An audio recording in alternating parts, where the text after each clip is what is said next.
আসসালামু আলাইকুম রহমতুল্লাহি বারকাতুহু। গাইবান্ধায় শিক্ষক নিয়োগ পরীক্ষায় ডিভাইস সহ 50 পরীক্ষার্থীকে আটক করেছে। আসলে বাংলাদেশ বলে কথা, চুরি করবে না, এটা কোনো কথা হলো? আসুন বিস্তারিত কি ঘটনা বলি।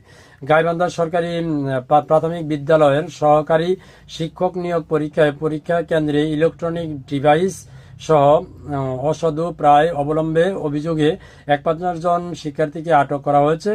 আটককৃতদের মধ্যে 17 জন নারী ও 34 জন পুরুষ পরীক্ষার্থী।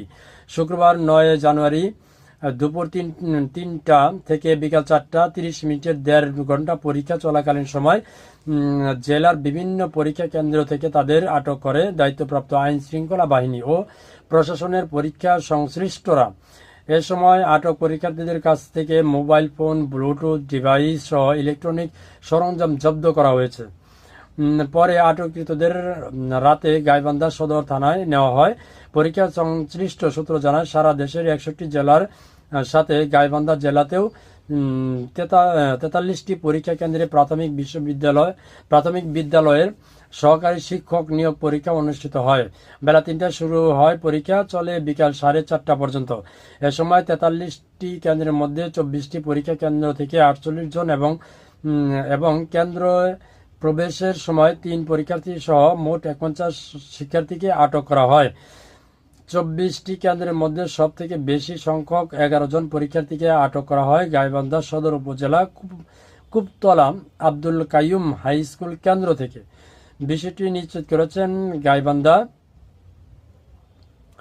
অতিরিক্ত পুলিশ সুপার শেখ মুত্তাজুল ইসলাম। মানে বুঝতে পারেন, এই যে কানে যে ডিভাইস আছে না, এই যে ব্লুটুথ, এগুলো না, মানে একদম ছোট্ট পিচি, একবারে পিচি, সেই ডিভাইসটা কানের ভিতরে ঢুকে দেওয়া হয়েছিল, অর্থাৎ এমনি দেখা যায় না। পরে তাদেরকে যখন আটক করা হয়েছে তখন আপনার যে কানের ভিতর থেকে যে তুলা বের করে ওই রকম অস্ত্র দিয়ে, মানে অস্ত্র পাচার করে তারপরে কানের ভিতর থেকে সেই ডিভাইসগুলো বের করছে।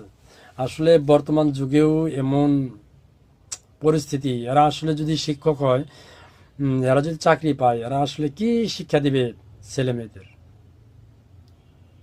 তো বোঝা যাচ্ছে যে শিক্ষার পরিস্থিতি আসলে কোন দিকে যাচ্ছে। আল্লাহ তাআলা বাংলাদেশের সকল মানুষকে হেফাজত করুক, আমিন।